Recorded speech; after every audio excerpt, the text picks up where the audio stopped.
You're listening to Ecomonics, a Debutify podcast, your resource for one-of-a-kind insights into the world of e-commerce and business in the modern age. This is Joseph. I'll be presenting a wealth of industry knowledge from interviews with successful business people and our own state-of-the-art research. Your time is valuable, so let's go.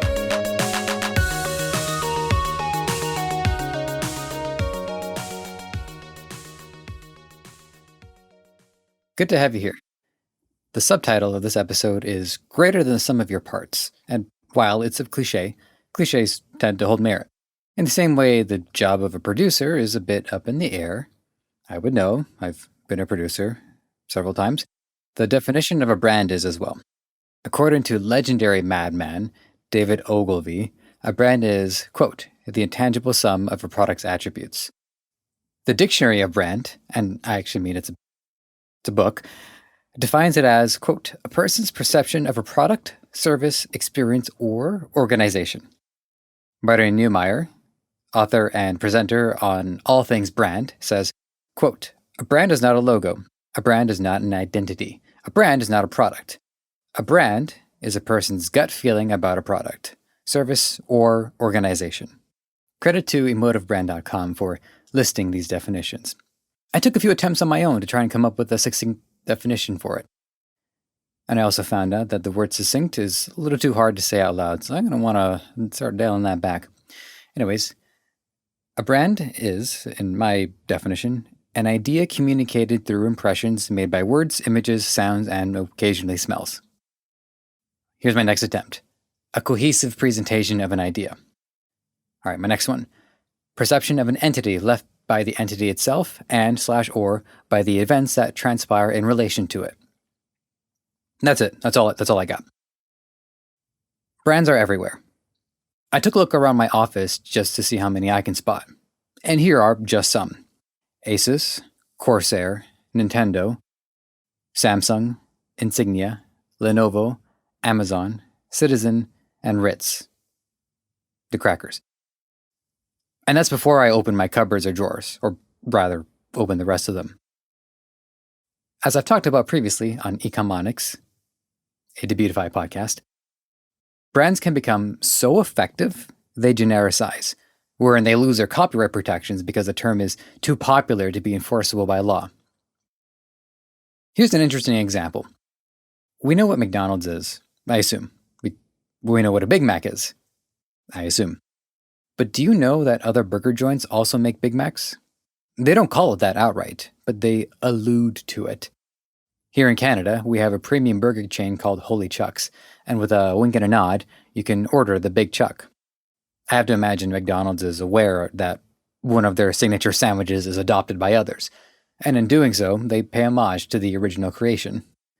Today's episode, we're going to do some history about the origin of branding, talk about what makes a brand effective, some guidelines, and we're going to talk plenty about successful brands, big and small. Let's start with where branding comes from.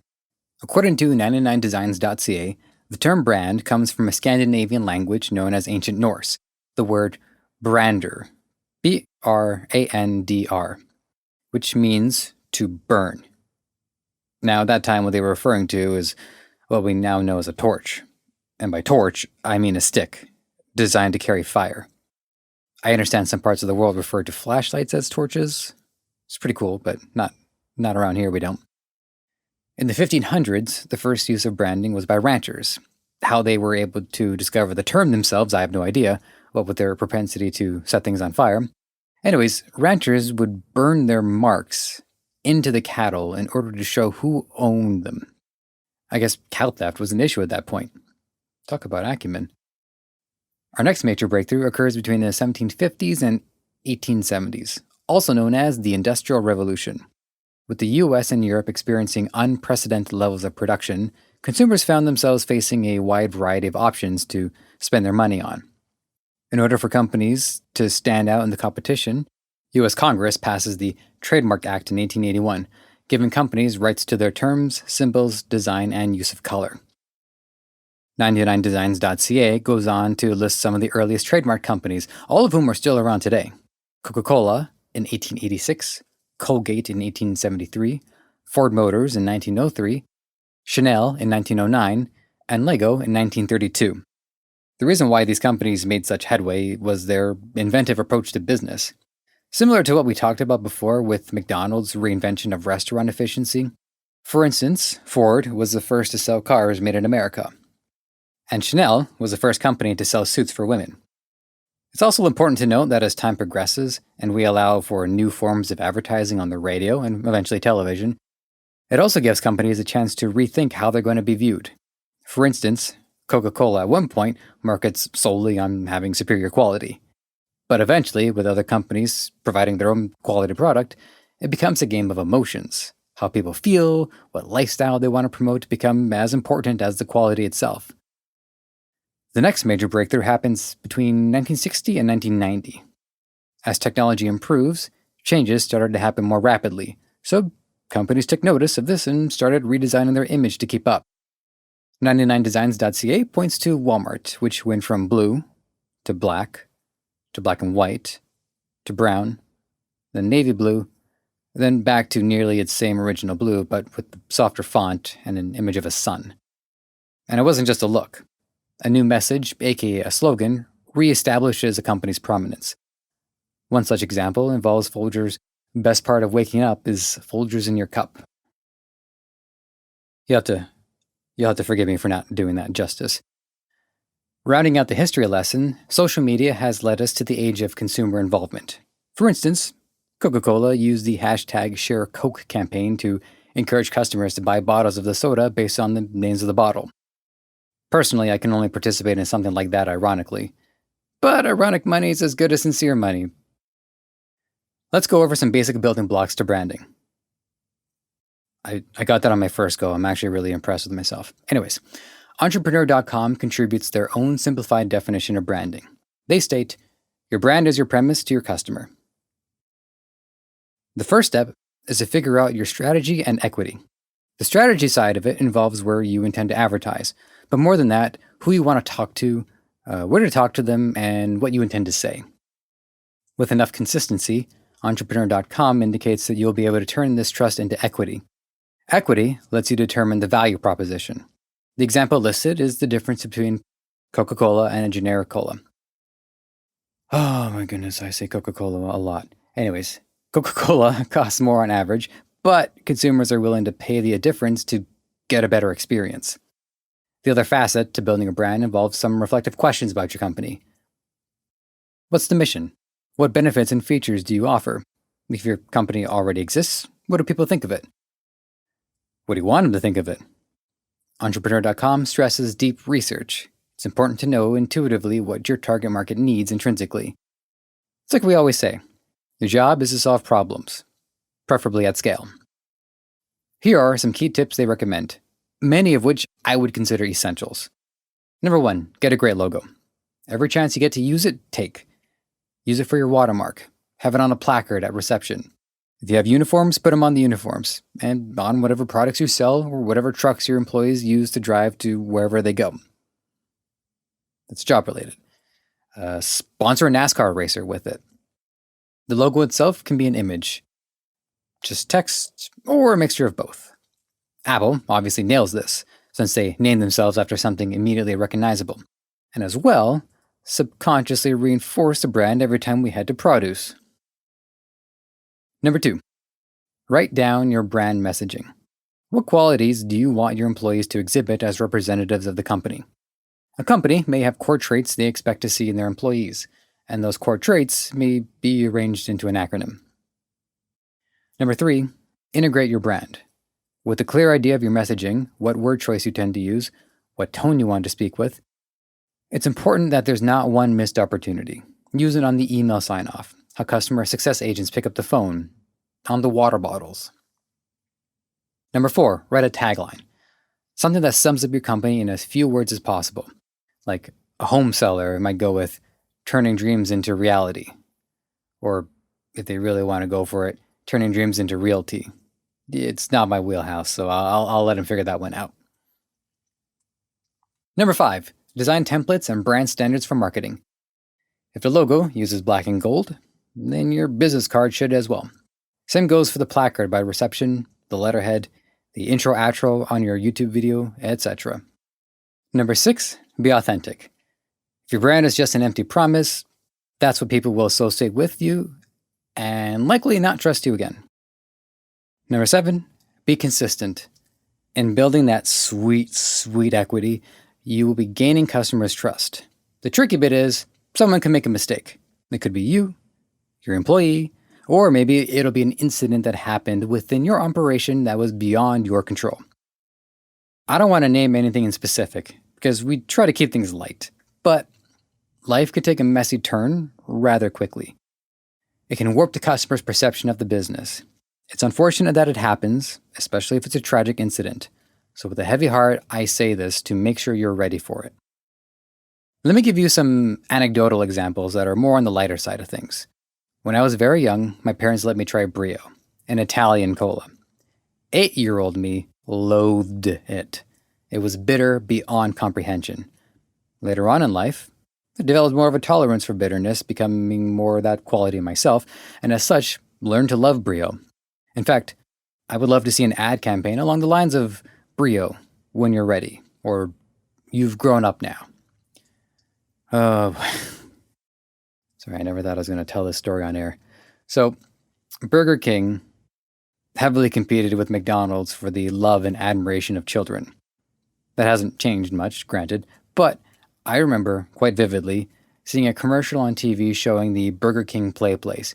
It looks sick, bro. I'm telling you, dog. Slide into a ball pit, the crawling tubes. They had it all, bro. So, I begged my parents to take us to the play place, and they do, because I'm a demanding little brat. We get to the play place, and it makes preschool look like Six Flags.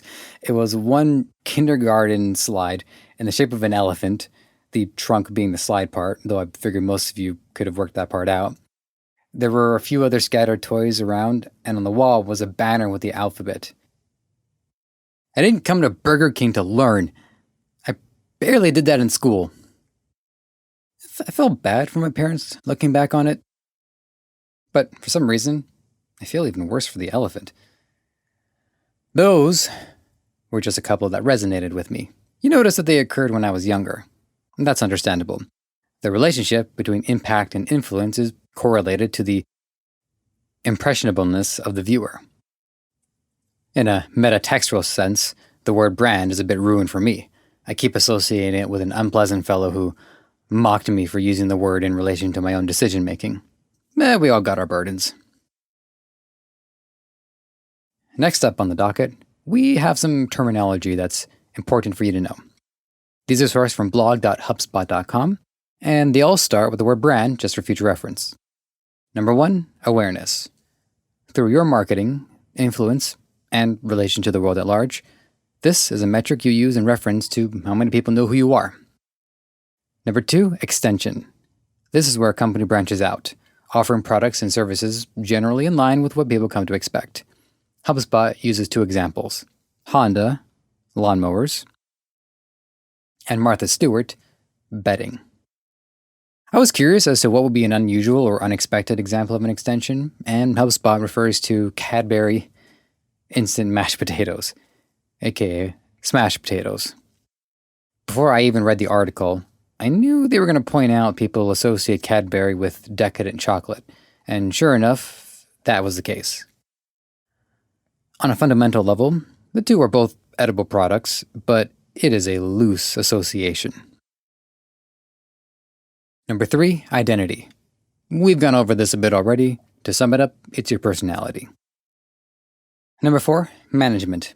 Again, some retreaded ground here, but that's okay. It refers to how you handle what you are and are not in control of. However, one new warranted point is that your brand is a living, breathing asset and should be treated as such. Highly agreed. Number 5 is a split. You have recognition and recall.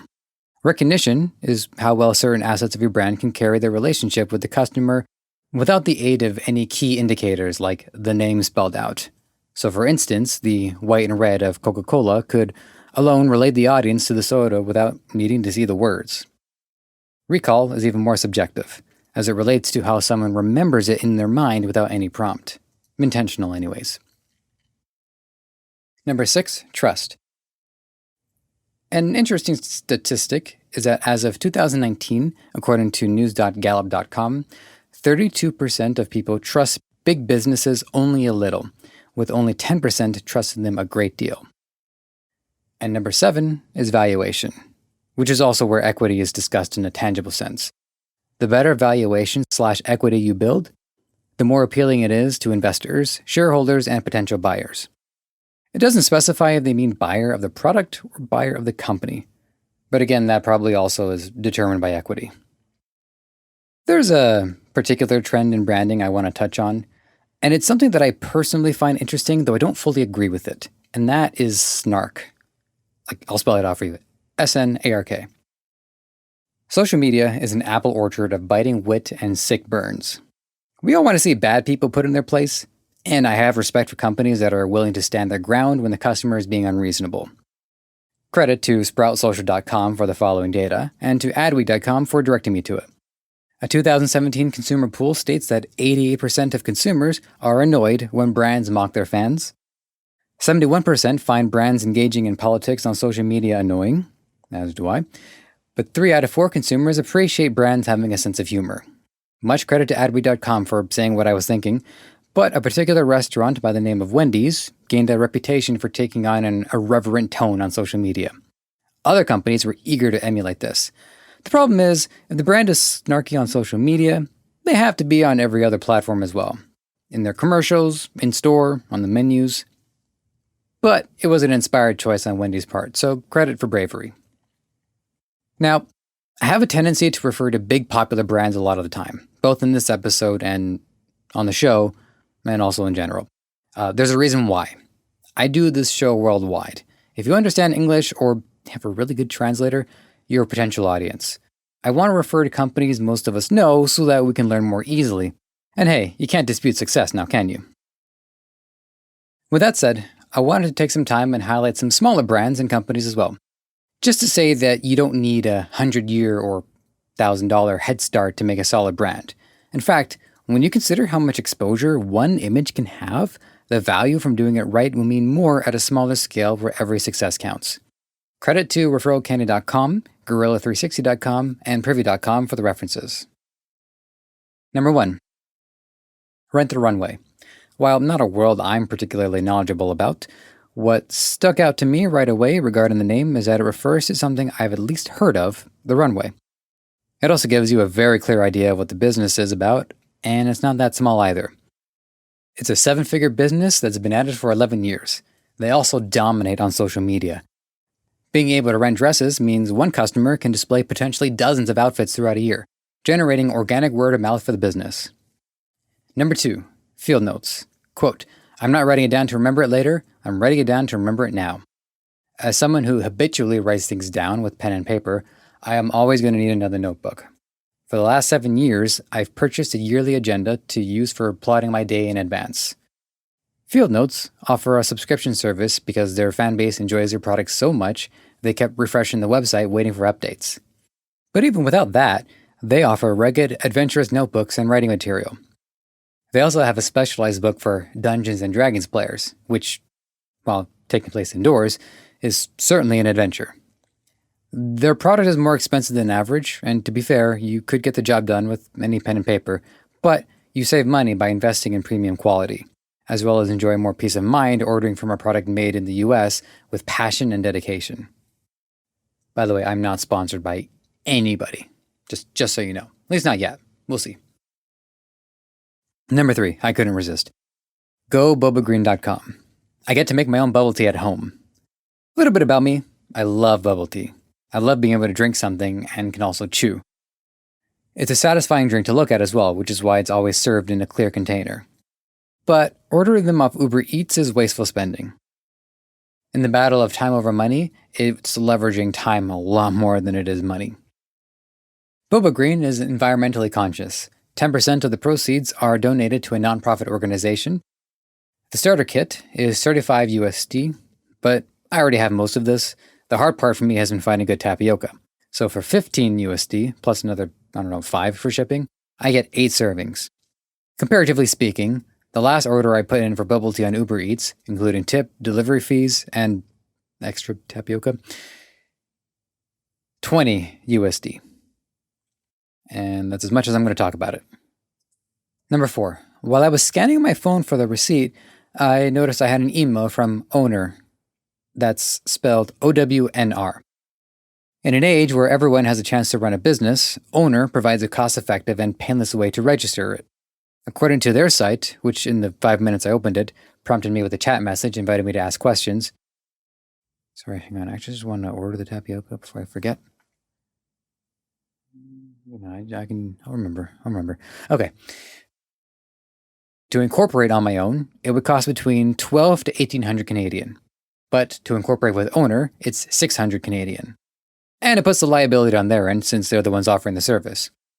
It can be intimidating to want to run a business, but one great way to get over that feeling is to actually become legit. Again, I'm not being paid for any of this. But not by the companies. Anyways. Number 5. I didn't plan on putting this one on the list. I wanted to find an electronics/tech-based brand to round this list out. Not that I have an issue with this, but certain markets like fashion and apparel are more prevalent online. But everyone needs clothes, not everybody needs a Fitbit. I get it. Anyways, number 5 is paintbynumbersonline.com. Not as concise a name as some of these other brand logos, but what it doesn't have in efficacy, it makes up for in nailing the online presentation. Truly an example of a product selling itself. Number 6. Okay, my last actual one on the list. Again, I don't really have one. This was a deliberate effort on my part to find an electronics e-commerce brand. This was surprisingly difficult. But I suspected something was up because I scanned through 100 brands on a list from Privy.com, and electronics wasn't even a category. A big part of this is that our relationship with clothing, as expensive as it can be, puts more of the onus on us. If it gets stained, we know whose fault that is. Electronics, on the other hand, we have an intrinsic sense of the fragility, and for that reason, we have a tendency to turn to big companies like Amazon or Best Buy for consistency and trust. Sorry to say, I don't have a great example for you, but I hope you got a lesson at least. Before we wrap up, I have one last thing I want to do.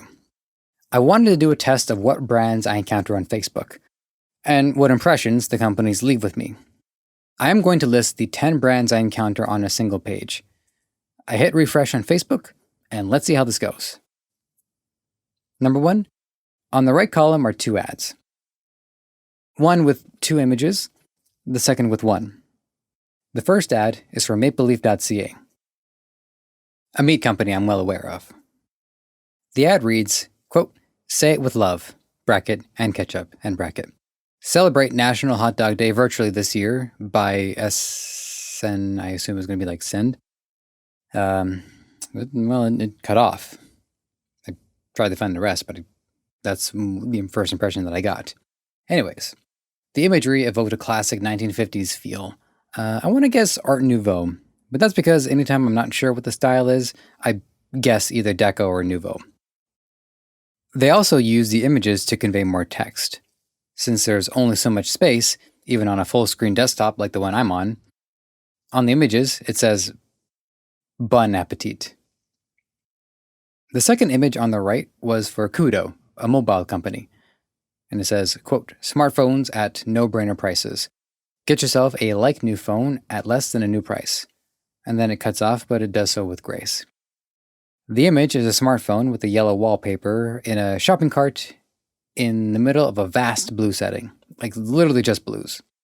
They also use an above angle to minimize the shopping cart and focus on the phone. As a side note, 2 other ads popped up and I didn't intend for that to happen, so I hit refresh again, and the previous 2 came back up. Number 3, the third encounter on my main feed, favor found, quote, "Free your hands and reduce neck pain," end quote. It's a mount that lets you put your smartphone, tablet, etc. on a clamp that can be raised and adjusted.